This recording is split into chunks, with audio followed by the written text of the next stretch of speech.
Result দিয়েছে। তা কত পেলি? দেখ তুই নিজেই।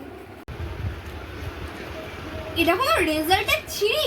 আমার তোদের ব্যাক বেঞ্চারও ইচ্ছে ভালো রেজাল্ট করে রে। তুই যা রেজাল্ট করেছিস না, গাধীরা আমার ইচ্ছে ভালো রেজাল্ট করে রে।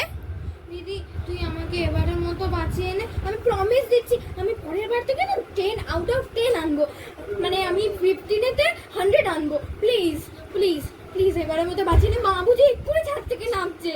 প্লিজ প্লিজ তুই মাকে বলিস না। ঠিক আছে তুই এখন খাটে তো আছে, আমি এটা ব্যবস্থা করছি।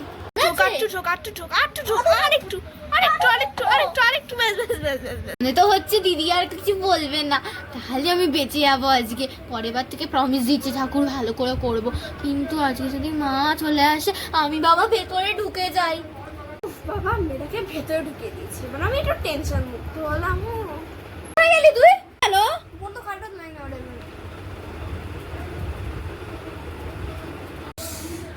কি দিয়ে একটা কাজও হয় না। মা আসছে আমাকে পেটাতে।